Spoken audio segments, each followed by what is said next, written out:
याद रखना, परमात्मा तक पहुंचने के दो मार्ग प्रमुख हैं। एक ध्यान का मार्ग और दूसरा प्रेम का मार्ग। तेरे इश्क ने नचाया। कुछ लोग ऐसे भी हुए हैं जिन्होंने ध्यान और प्रेम दोनों मार्गों से इकट्ठी यात्रा की और अपने शिष्यों को दोनों का संदेश दिया। उदाहरण के लिए संत कबीर साहब हैं, भक्त भी हैं और ज्ञानी भी हैं, कर्मयोगी भी हैं। जो तीन मार्ग कहे जाते हैं, ध्यान और भक्ति के अलावा तीसरा कर्मयोग का मार्ग, उस राह पर भी वे उसी आसानी से सुगमता से चलते हैं। सच पूछो तो कबीर एक प्रकार की त्रिवेणी है। तीन धाराएं आकर उनमें मिलती हैं। ठीक ऐसे ही गुरु नानक देव जी हैं, मुख्य रूप से जोर भक्ति पर है, लेकिन ध्यान की भी चर्चा आती है। सजग और जागरूक होने की बात भी समझाते हैं। कुछ संत ऐसे हुए हैं जिनको हम कहें शुद्ध प्रेम, ध्यान की बात ही नहीं करते। सूफियों में से बहुत सारे संत इस प्रकार के हैं। एक बुल्ले शाह हैं, बस प्रेम दीवाने। एक दूसरे हैं शेख फरीद साहब, जिनके ऊपर ओशो ने एक प्रवचन माला दी है, अकत कहानी प्रेम की, कछु कही ना जाए, गूंगे केरी सर करा, खाए और मुस्काए। यह वचन संत कबीर का है, लेकिन इसको उन्होंने टाइटल बनाया शेख फरीद की वाणी पर, क्योंकि फरीद में शुद्ध प्रेम, खालिश इश्क के अलावा और कुछ भी नहीं है। प्यार से उन्हें बाबा फरीद कहा जाता है। जन्म से उनका नाम हजरत ख्वाजा फरीदुद्दीन गंज शकर था। मान्यता है कि लगभग 1173 सन में वे पैदा हुए थे और 1266 में इस ज़मीन से विदा हुए। पंजाब क्षेत्र के एक प्रसिद्ध सूफी संत, उच्च कोटि के पंजाबी कवि भी उन्हें कहा जाता है। इनकी साहित्यिक रचनाएं बहुत सारी उपलब्ध हैं। सिख गुरुओं ने इनकी रचनाओं को सम्मान सहित श्री गुरु ग्रंथ साहब में स्थान दिया है। इनका वंशगत संबंध काबुल के बादशाह फर्रुख शाह से था। सिर्फ 18 वर्ष की अवस्था में वे मुल्तान पहुँचे और वहाँ एक सूफ़ी फ़कीर के संपर्क में आए, जिन्हें ख्वाजा कुतुबुद्दीन बख्तियार काकी कहा जाता है। छोटी उम्र में ही सूफियों के इस चिश्ती सिलसिले में इनकी दीक्षा संपन्न हो गई। अक्सर ऐसा होता है, छोटी उम्र में ही हम जो राह पकड़ लेते हैं, उस राह पर चलना बड़ा आसान हो जाता है। हृदय निर्दोष रहता है उस समय, मन भोला भाला रहता है। किसी गुरु के प्रेम में पड़ गए तो बस फिर प्रभु के प्रेम में पड़ना दूर नहीं।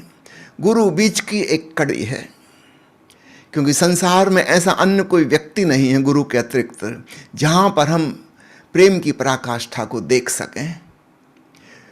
जब किसी सद्गुरु से मिलन होता है तो पहली बार समझ में आता है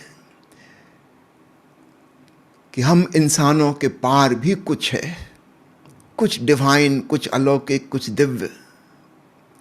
सहज रूप से प्रेम घट जाता है और उस प्रेम के साथ ही हमारी भी एक यात्रा शुरू हो जाती है ऊपर की ओर। तो बाबा फरीद 18 साल की उम्र में चिश्ती सिलसिले के सदस्य हो गए। इस सिलसिला शब्द भी बहुत अच्छा है, परंपरा की बजाय सूफी लोग इसका उपयोग करते हैं। परंपरा में ऐसा लगता है, या अंग्रेजी का ट्रेडिशन वर्ड कहो, तो उसमें एक प्रकार की दुर्गंध आती है। सिलसिला शब्द बहुत अच्छा है। ये ऐसा है जैसे एक जला हुआ दीपक है, उससे दूसरा दीपक जला, उस जले दीपक से तीसरा जला, चौथा, पांचवा, एक सिलसिला। परंपरा और ट्रेडिशन में ये वाली बात नहीं है। सूफियों का यह शब्द बड़ा प्यारा है। तो 18 साल की उम्र में सिलसिले में दीक्षा प्राप्त हो गई। वहीं से ईश्वरीय प्रेम में डुबकी लगने लगी। फिर जब इनके गुरुदेव स्वयं दिल्ली आए, उनके साथ यात्रा करके बाबा फरीद भी दिल्ली आए। कुछ समय इनका हिसार जिले के हांसी नामक कस्बे में गुजरा। यहाँ शेख कुतुबुद्दीन से उनकी मुलाकात हुई और शेख कुतुबुद्दीन ने उन्हें अपना खलीफा नियुक्त कर दिया।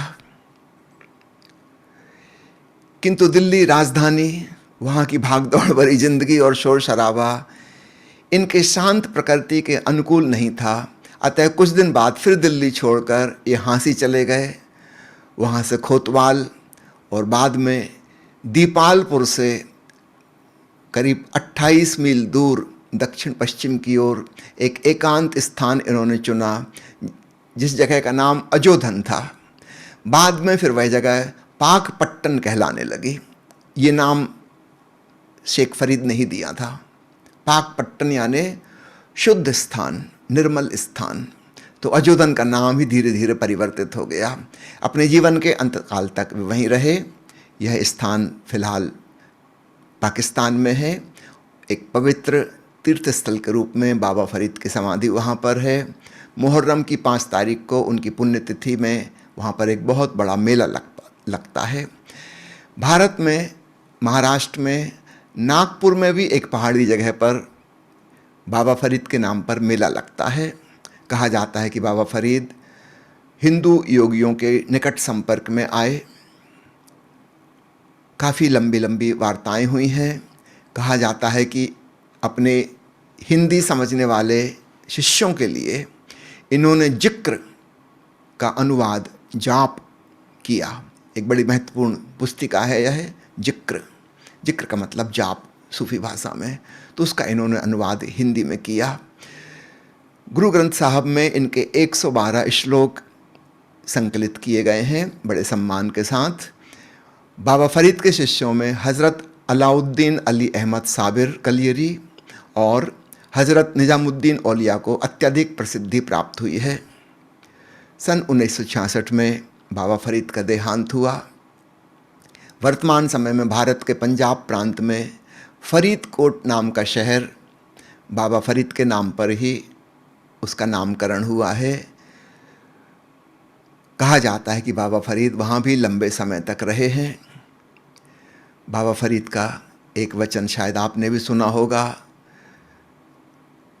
जिसमें वे कह रहे हैं कौए से कि मेरा सारा तन खा लेना, हाड़ मांस खा लेना, चुन चुन खइयो काग, दो नैना मत खाइयो, मुहे पिया मिलन की आस। अपने प्रिय परमात्मा के दर्शन की आस है, बस मेरी आंखों को छोड़ देना। एक ऐसी अद्भुत भक्ति उनके भीतर जागी, प्रभु मिलन की प्यास ऐसी अद्भुत जागी। बाबा साहब की एक और उपदेश बहुत प्रसिद्ध है, जोते मारण मुक्कियाँ उना न मारो घुम, अपनगढ़े घर जाइए तैन तिना दें चुम। यदि कोई आपको घूंसा भी मारे तो उसे पलटकर मत मारना, उसके पैरों को चूमो और अपने घर की राह लो। ये वचन ठीक वैसा ही है जैसा ईसा मसीह ने कहा है, कोई तुम्हारे गाल पे एक चांटा मारे तो दूसरा गाल उसके सामने कर देना। अहिंसा, क्षमा, दया, करुणा उस व्यक्ति के जीवन में सहज रूप से आ जाती हैं जिसके भीतर, जिसके दिल में परमात्मा के प्रति प्रेम जाग गया है। एक और बड़ा प्यारा उपदेश है इनका संतोष के ऊपर, रुक्खी सुक्खी खाए के ठंडा पानी पी, वेक पराई चौपड़ी ना तरसाइए जी।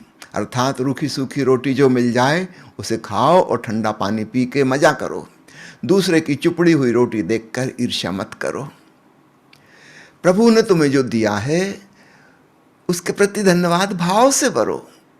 बहुत दिया है, बहुत से भी ज़्यादा दिया है, ज़रूरत से ज़्यादा दिया है। यदि तुम दूसरों की तरफ नज़र करोगे और ईर्ष्या से भरोगे, शिकायत से भरोगे, फिर तुम प्रभु के प्रेम में ना डूब पाओगे। संतोष एक महान गुण है जो हर साधक साधिका के भीतर होना चाहिए। जो व्यक्ति हमेशा असंतुष्ट रहता है, शिकायत से भरा रहता है, वह कभी सही मायने में आस्तिक नहीं हो सकता। वह परमात्मा से नाराज है, वो कंप्लेंट कर रहा है। इस चीज़ की कमी है, उस चीज़ की कमी है। ऐसा व्यक्ति कभी भी धन्यवाद न देगा। ऐसा व्यक्ति परमात्मा से प्रेम नहीं करता। ये तो याचना करता है, शिकायत करता है, मांग रहा है, मुझे ये दो, मुझे वो दो। ये तो परमात्मा का छीन झपट करना चाह रहा है। नहीं, ये प्रेमी का, ये भक्त का लक्षण नहीं है। जो अल्लाह के इश्क में जीते हैं वो हमेशा संतोष से ओतप्रोत होते हैं। जो मिल गया उसमें बहुत खुश हैं। फरीद साहब का एक दोहा भी बहुत प्रचलित है, जेतु अकल लतीफ़ हैं काले लिखना लेख, अपनड़े गिरहबान में सिर नीवा कर वेख। अर्थात यदि तुम में अकल है, बुद्धि है, तो कभी किसी की बुराई मत करना, बल्कि अपने गिरहबान में सिर झुकाकर देखना, अपने अंतरतम में टटोलना। तुम्हें क्या लेना देना दूसरे में बुराई है कि नहीं है। तुम अपने जीवन को देखो, अपने भीतर टटोलो। हाँ, अगर वहाँ कोई बुराई मिल जाए, कोई दुर्भावनाएं मिल जाएं, तो उन्हें बदलो, अपने हृदय का शुद्धिकरण करो। लोग दूसरों की फिक्र ज़्यादा करते हैं, अपनी फिक्र ही नहीं करते, परनिंदा में लगे रहते हैं। तो फरीद साहब ने बड़ा प्यारा उपदेश दिया है कि अगर तुम में अकल है, अगर तुम वास्तव में विवेकपूर्ण बुद्धिमान हो, तो अपनी खोट देखो, अपने को सुधारो। दूसरे की तुम चिंता ना करो, उसकी ज़िंदगी उसकी ज़िंदगी है, तुम क्यों उसकी फिक्र करते हो। एक अन्य दोहे में फरीद साहब कह रहे हैं, जिस तन बिरहा ना उपजे सो तन जान मसान। जिसके हृदय में प्रभु का विरह नहीं जागा, प्रेम नहीं जागा, इश्क पैदा नहीं हुआ, सो तन जान मसान। उसका तन, उसका शरीर शमशान घाट की भांति है। इस शरीर में बाकी के पंच तत्व से यह निर्मित है, उनमें समा जाएगा, राख हो जाएगा। अगर इसमें प्रभु प्रेम नहीं जागा तो समझो बस राख का ढेर ही है। असली जो प्राण तत्व है वह तुम्हारी आध्यात्मिक साधना से आता है, और संत फरीद की साधना प्रेम की साधना है। ओशो ने 2 घटनाओं का जिक्र किया है फरीद साहब के, विशेष रूप से मैं कहना चाहूँगा, बारंबार इनका उल्लेख आया है। एक बार शेख फरीद के पास एक युवक आया और उसने कहा कि आप इतने शांत रहते हो, सदा प्रसन्न रहते हो, सदा संतोष, कभी परनिंदा नहीं करते, हमेशा प्रसन्न मुद्रा में, और सबको आप आनंद का संदेश देते हो। जो भी आपके पास आता है प्रफुल्लित हो जाता है। और मैंने सुना है मंसूर के बारे में कि जब उसको सजा दी गई मृत्युदंड की और उसके हाथ पैर काटे जा रहे थे, तब भी वह आनंदित था। ये कैसे संभव है? आप आनंदित रहते हो, वह भी हमको आश्चर्यजनक लगता है। दुनिया में सब लोग दुखी हैं। और मंसूर ने तो हद कर दी। जब उसकी हत्या की जा रही थी, कहते हैं तब भी वह हंसा। भरोसा नहीं आता। फरीद के पास में ही नारियल का एक ढेर लगा था। फरीद ने एक नारियल उठा के उस युवक को दिया। वो कहा कि इस नारियल को इस ढंग से तोड़ो कि इसके भीतर की गिरी साबुत बच जाए, ऊपर की खोल टूट जाए। वह युवक कहने लगा कि महाराज ये संभव नहीं, क्योंकि नारियल कच्चा है, गिरी और खोल आपस में जुड़े हुए हैं। यदि खोल को तोड़ेंगे तो गिरी भी टूट जाएगी, उसको बचा नहीं सकते। फरीद ने कहा अच्छा रख दो, ये दूसरा नारियल उठाओ। दूसरा नारियल सूखा हुआ था, पका हुआ नारियल था। उसने कहा कि इसको तोड़ो। उसने कहा हाँ ये तो टूट जाएगा, खोल टूट जाएगी, गिरी साबुत बच जाएगी, ये संभव है। फरीद ने कहा बस वास्तव में अभी तोड़ना नहीं है, मैं तुमको समझाने के लिए उदाहरण दिया। मैं एक ऐसा नारियल हूं जो पक गया है, सूख गया है। प्रभु के प्रेम में डूबकर मेरे भीतर की जो गिरी है वो खोल से अलग हो गई है। ये तन तो मसान की तरह है, शमशान की तरह है, माटी की काया, लेकिन उसके भीतर मैंने अपनी रूह को, अपने चैतन्य को जान लिया है अलग। और मुझे पता है कि जब ये शरीर मरेगा तब भी मैं नहीं मरूंगा, मैं कोई और ही हूं। मंसूर भी सूखा नारियल था। संसार में जो लोग जी रहे हैं बिना साधना के, बिना प्रभु प्रेम के, उनकी गिरी नारियल से जुड़ी हुई है। उन्हें अपने पृथक अस्तित्व का भान नहीं है। मंसूर को पता है जब उसका सिर काटा जा रहा है तब भी वह हंस सकता है, जैसे अन्य लोग देख रहे हैं कि मंसूर का गला कट गया, वह खुद भी देख रहा है। वो कोई और है, वो शरीर नहीं है। एक और प्यारी घटना ओशो ने बारंबार जिक्र की है। कहते हैं कि एक बार कबीर और फरीद का मिलना हुआ। दोनों यात्रा कर रहे थे, संयोग की बात कहीं मिले। दोनों के शिष्य बहुत उत्साह में थे कि दो महान संतों का मिलन हो रहा है, अद्भुत वार्तालाप होगा, हम लोग खूब रसपान करेंगे, खूब अमृत बरसेगा। लेकिन हैरानी की बात, न कबीर कुछ बोले न फरीद कुछ बोले। कबीर के शिष्य भी प्रतीक्षा कर रहे, फरीद के शिष्य भी प्रतीक्षा कर रहे कि अब बोलें कुछ, अब बोलें। अब गुरु के साथ बीच में कोई टोक तो सकते नहीं थे, सवाल तो पूछ नहीं सकते थे। दोनों बैठे आनंद विभोर होके, हाथ हाथ में ले लिए होंगे, गले से लग गए होंगे, लेकिन बोले कुछ ना। फिर विदाई का समय आ गया। मौन ही मौन दोनों अपनी अपनी शिष्य मंडली के साथ विदा हो गए। जैसे ही विदा हुए, फरीद के शिष्यों ने फरीद को पकड़ा, कबीर के शिष्यों ने कबीर को पकड़ा, और एक ही बात दोनों जगह पूछी गई कि आप मौन क्यों रहे? वैसे तो आप इतना बोलते हो, हमें समझाते हो, हमारे सवालों का जवाब देते हो। जब आप दोनों आपस में मिले थे तो अद्भुत ब्रह्म चर्चा होती, बड़ा आनंद आता। कबीर हंसने लगे, कहा कि जो मैं जानता हूं वह फरीद भी जानता है, बोलूं क्या? फरीद ने भी यही उत्तर दिया अपने शिष्यों को कि जो मेरे भीतर अनुभव हो रहा है मुझे, ठीक वही कबीर को अनुभव हो रहा है। कुछ बताने की बात ही नहीं, चर्चा क्या करें? तुमसे चर्चा करनी पड़ती है ताकि तुम्हें किसी प्रकार मौन में डुबा सकें। तुम चुप हो जाओ और अल्लाह की वाणी सदाए आसमानी अनहद नाथ को सुन सको। कबीर और फरीद दोनों के भीतर परमात्मा गूंज रहा है, बोलेंगे क्या?